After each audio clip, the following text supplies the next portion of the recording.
वसुदेव सुतं देवं कंसचाणूरमर्दनम् देवकी परमानन्दम् कृष्णं वन्दे जगद्गुरु। मूकं करोति वाचालं पङ्गुं लङ्घयते गिरिं यत्कृपातमहं वन्दे परमानन्दमाधवम् शङ्करं शङ्कराचार्यं केशवं बादरायणं सूत्रभाष्य कृतौ वन्दे भगवन्तौ पुनः पुनः। ईश्वरो गुरुरात्मेति मूर्तिभेदविभागिने व्योमवद्व्याप्तदेहाय दक्षिणामूर्तये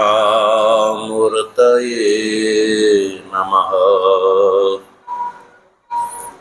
ओम शांति शांति शांति। तत्व जिज्ञासु सज्जनों, भगवत कृपाथी श्रीमद् भगवद गीताना शांकर भाष्य सहित स्वाध्यायात्मक विचार क्रम में कर्मयोग नामक तृतीय अध्यायना 10મ શ્લોકનો ગઈકાલે આપણે વિચાર કરી ચૂક્યા। આ શ્લોકમાં ભગવાન શ્રી કૃષ્ણ પ્રજાપતિના વચનને ઉદ્ધૃત કરે છે અને અર્જુનને કહે છે કે હે અર્જુન, કર્મ કર્તવ્યમ, હજી જે સંન્યાસનો અધિકારી નથી થયો એવા વ્યક્તિએ કર્મ કર્તવ્યમ, કર્મ કરવા જ જોઈએ। ભગવાન શ્રી કૃષ્ણ ભિન્ન ભિન્ન પ્રકારથી કર્મ કર્તવ્ય છે એ વાત બતાવે છે। અર્જુને કહ્યું હતું કે કર્મણા બદ્ધતે જંતુ, એ જે આશંકા ઊભી કરી હતી કે કર્મ બંધનનું કારણ છે એવું જ્યારે સ્મૃતિ વાક્યો કહે છે તો કર્મ શા માટે કરવા જોઈએ, તો ભગવાન એનું 9મા શ્લોકમાં સમાધાન આપ્યું કે ઈશ્વરાર્પણ બુદ્ધિથી કરવામાં આવતા કર્મ બંધનનું કારણ બનતા નથી। આલોક યા લોકાંતરની પ્રાપ્તિની ઈચ્છાથી કરવામાં આવતા કર્મો બંધનનું કારણ એટલે જન્મ મરણનું કારણ બને છે, પણ નિષ્કામ ભાવથી ઈશ્વરાર્પણ બુદ્ધિથી કરવામાં આવતા કર્મો છે એ બંધનનું કારણ નથી। એટલે હે અર્જુન, કર્મ અવશ્ય કર્તવ્ય છે। અને 10મા શ્લોકમાં પ્રજાપતિની વાતનો ઉલ્લેખ કરીને ભગવાને અર્જુનને કહ્યું કે કર્મ કર્તવ્ય છે। ભગવાન શ્રી કૃષ્ણે કહ્યું કે હે અર્જુન, જ્યારે સૃષ્ટિના પ્રારંભમાં પ્રજાપતિએ સૃષ્ટિની રચના કરી ત્યારે યજ્ઞ સહિત પ્રજાની રચના કરી હતી. યજ્ઞ સહિત. અને યજ્ઞ સહિત પ્રજાની રચના કરીને તત્કાલીન મનુષ્યોને કહ્યું કે અનેના પ્રસવિષ્યધ્વમ, એટલે કે આ જે યજ્ઞ છે એ યજ્ઞ દ્વારા તમે પ્રસવિષ્યધ્વમનો અર્થ છે પ્રસવ એટલે વૃદ્ધિ, વૃદ્ધિ એટલે ઉત્પત્તિ, આગળ તમારી જે પરંપરા છે એને તમે ચલાવી શકશો. અને બીજી વાત એ છે, આ યજ્ઞ કર્મ દ્વારા વૃદ્ધિ કેવી રીતે શક્ય છે? શું એકલા યજ્ઞથી બધું થઈ જાય? તો કે હા, યજ્ઞ જે છે એ ઈષ્ટકામ ધૂક છે. 10મા શ્લોકના 4થ ચરણમાં કહ્યું કે એષવઃ ઈષ્ટકામ ધૂક અસ્તુ. આ જે યજ્ઞ છે, યજ્ઞથી અભિપ્રાય છે વૈદિક કર્મ. ઈષ્ટ કર્મ, પૂર્ત કર્મ અને દત્ત કર્મ, એ બધા ગ્રહણ કરવાના. એ મનુષ્યો, એ તમારા માટે ઈષ્ટ કામ ધૂક છે. ઈષ્ટ એટલે અભિષ્ટ, વાંછિત પદાર્થ, અને કામ ધૂક એટલે એને પ્રદાન કરવાની સામર્થ્ય. ઈષ્ટાન અભિપ્રેતાન કામાન ફલવિશેષાન દોગ્ધી ઇતિ ઈષ્ટકામ ધુક. ભાષ્યકાર ઈષ્ટકામ ધુક શબ્દનો અર્થ કર્યો કે જે ઈષ્ટ છે, જે મનુષ્યના માટે અભિપ્રેત છે, જે કામ્યમાન છે, જે પ્રાપ્ત કરવા યોગ્ય ફલ વિશેષ છે, એ બધાને દોગ્ધી ઇતિ, દોગ્ધી એટલે પ્રાપ્ત કરાવવામાં સમર્થ છે આ કર્મ.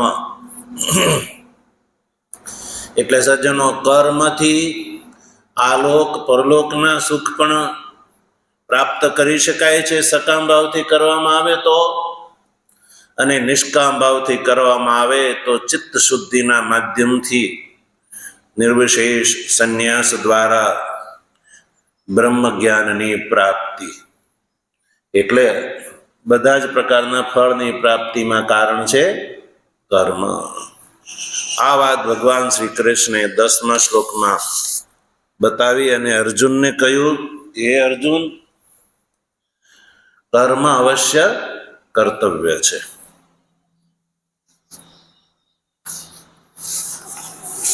હવે આ યજ્ઞ જે છે એ ઈષ્ટ કામધુક કેવી રીતે છે?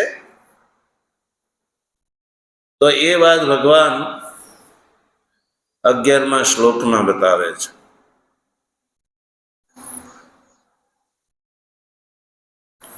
કે યજ્ઞ કર્મ એટલે યાગાદી જે છે એ અભિષ્ટ ફલ વિશેષમાં હેતુ છે. એ કેવી રીતે જાણી શકાય?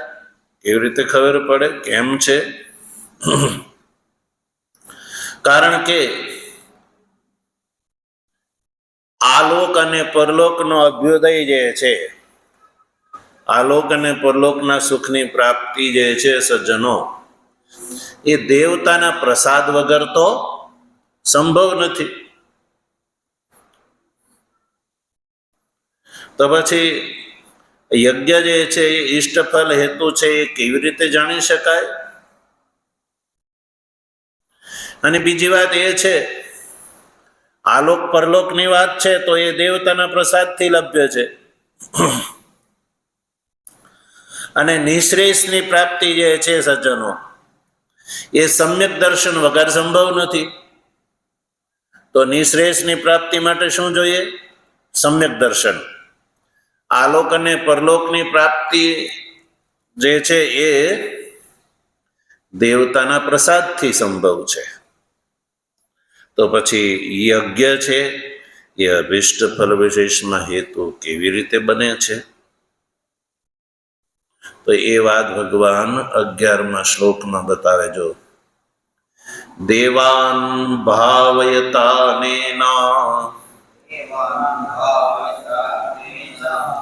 તે દેવા ભાવયંતુ વઃ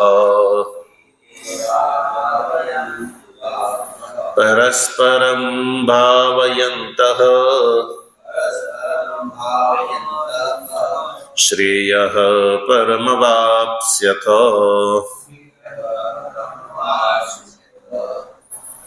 દેવાન ભાવયતાનેના તે દેવા ભાવયંતુ વઃ પરસ્પરમ ભાવયંતઃ શ્રેયઃ પરમવાપ્સ્યથ.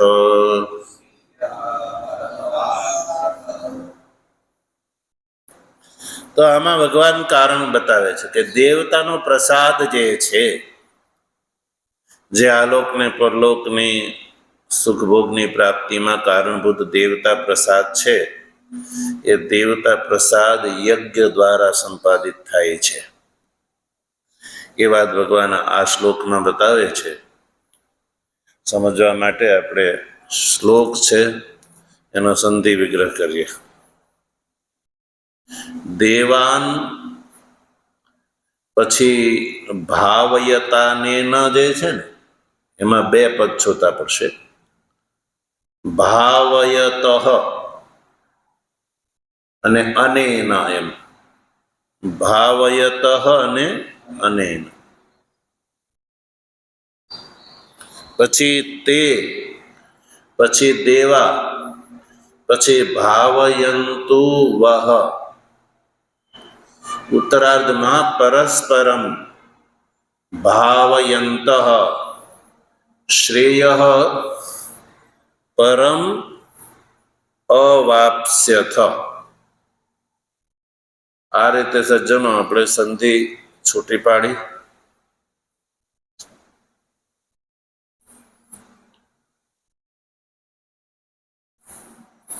હવે એને આપણે વાક્ય ક્રમમાં ગોઠવીશું.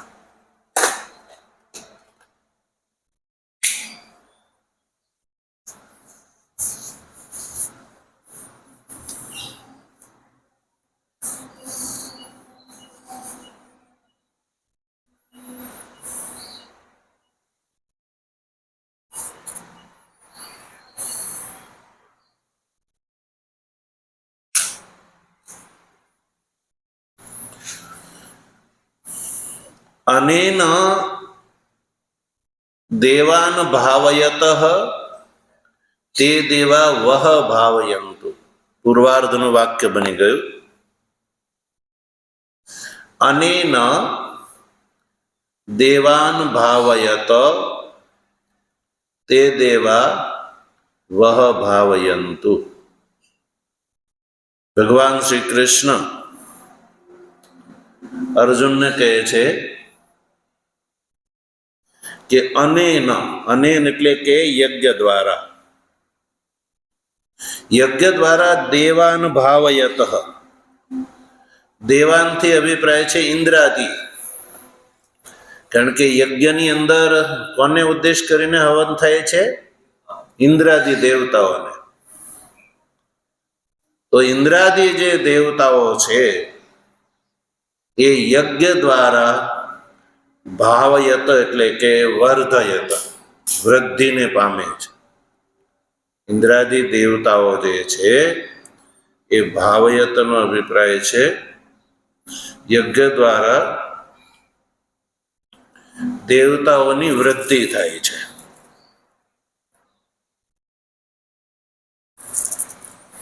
કેમ દેવતાઓની વૃદ્ધિ થાય છે સજ્જનો?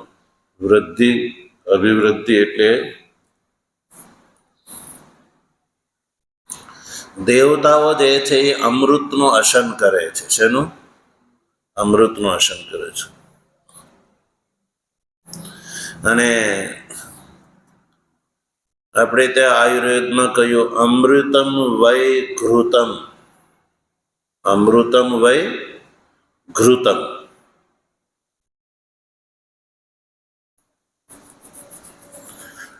યજ્ઞની અંદર ઘૃતનો હવન થાય છે. ઘૃત એટલે ઘી. તો ઘીને શું કહ્યું છે? અમૃત કહ્યું છે. તો ઘૃત અમૃત હોવાના કારણે યજ્ઞની અંદર દેવતાઓને માટે અગ્નિની અંદર ઘૃતના હવન થવાથી અગ્નિ જે છે એ વધારે ને વધારે પ્રદીપ્ત થાય છે કે નહીં? અગ્નિ જે છે ઘૃતના હવનથી અગ્નિ જે છે એ વૃદ્ધિને પ્રાપ્ત થાય છે.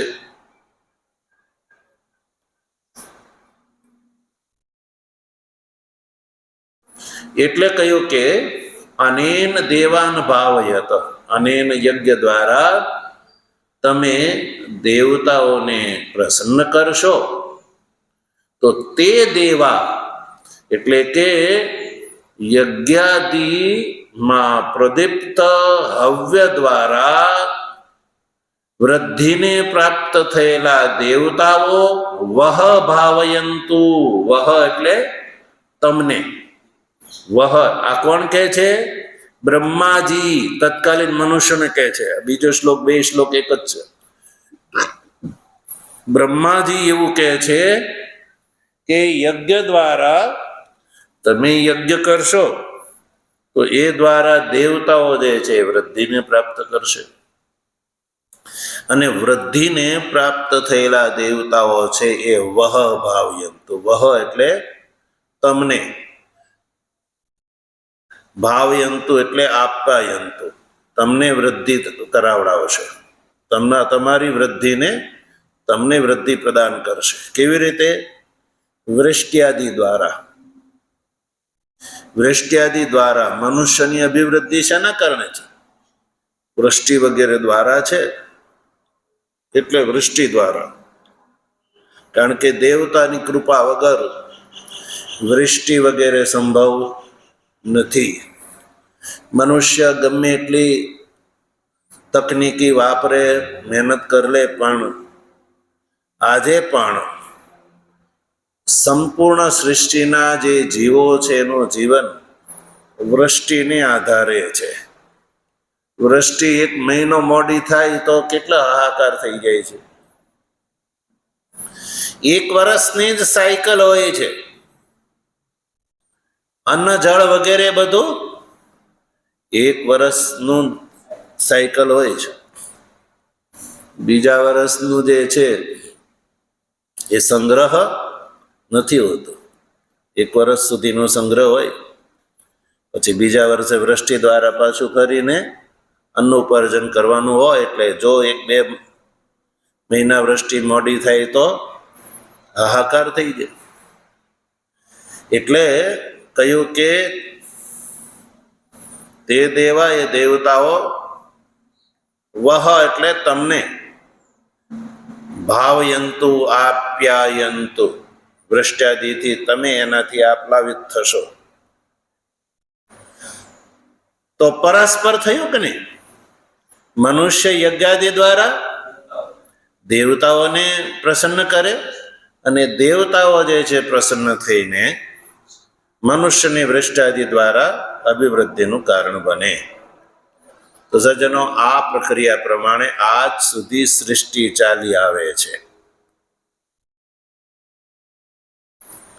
એ જ વાત ભગવાન ઉત્તરાર્ધમાં કરે છે. પરસ્પરમ ભાવયંત પરમ શ્રેય અવાપ્સ્યથ. બ્રહ્માજી તત્કાલીન મનુષ્યોને કહે છે કે હે મનુષ્યો, આ રીતે પરસ્પરમ ભાવયંત, પરસ્પર એટલે એકબીજાને, અન્યોન્યમ. તમે દેવતાઓની યાગાદિ દ્વારા એની અભિવૃદ્ધિનું કારણ બનો અને દેવતાઓ જે છે તમને વૃષ્ટિયાદિ દ્વારા જે છે એ પ્રસન્ન કરે. તો આમ પરસ્પરમ ભાવયંત, એકબીજાને ભાવયંત એટલે કે પ્રસન્ન કરતા, શ્રેય પરમ અવાપ્સ્યત એટલે પરમ શ્રેયને તમે પ્રાપ્ત આ રીતે કરી શકશો. સકામ ભાવથી કરશો તો આલોકને પરલોકનું સુખ મળશે, અને નિષ્કામ ભાવથી કરશો તો ચિત્ત શુદ્ધિ દ્વારા જ્ઞાન પ્રાપ્તિ અને એ દ્વારા મોક્ષ લક્ષણ શ્રેયને પ્રાપ્ત કરશો. પરમ શ્રેય, પરમ શ્રેય એટલે મોક્ષ લક્ષણમ, જ્ઞાન પ્રાપ્તિ ક્રમથી એમ સમજવાનું. સાક્ષાત કર્મનું ફળ મોક્ષ નહીં, પણ જ્ઞાન પ્રાપ્તિ ક્રમથી તમે પરમ એટલે મોક્ષ લક્ષણ શ્રેયને પણ પ્રાપ્ત કરશો. અથવા સ્વર્ગમ વા પરમ શ્રેય અવાપ્સ્યથ, અથવા જે સ્વર્ગને પણ તમે પ્રાપ્ત કરશો. સ્વર્ગમ વા, સ્વર્ગ જે છે એને પણ અહીંયા પરમ શ્રેયથી ગ્રહણ કરી શકાય છે. પરમ શ્રેય અવાપ્સ્યથ. તો સજ્જનો, આ રીતે 11મા શ્લોકમાં 10 અને 11માં આ 2 શ્લોક દ્વારા ભગવાન શ્રી કૃષ્ણએ બ્રહ્માજીના વચનને ઉદ્ધરિત કરી અને કહ્યું કે તમે કર્મ જે છે કર્તવ્ય છે, પરસ્પર આવશ્યક છે. કર્મ કર્યા વગર સૃષ્ટિ ચાલે નહીં. ઓમ વસુદેવ સુતં દેવં કંસચાણૂરમર્દનમ દેવકી પરમાનંદમ કૃષ્ણં વંદે જગદ્ગુરું. મૂકં કરોતિ વાચાલં પંગું લંઘયતે ગિરિં યત્કૃપાતમહં વંદે પરમાનંદમાધવં. શંકરં શંકરાચાર્યં કેશવં બાદરાયણં સૂત્રભાષ્યકૃતૌ વંદે ભગવन्तૌ પુનઃ પુનઃ. ઈશ્વરો ગુરુરાત્મેતિ મૂર્તિભેદવિભાગિને વ્યોમવદ્વ્યાપ્તદેહાય દક્ષિણામૂર્તયે નમઃ. ઓમ શાંતિ શાંતિ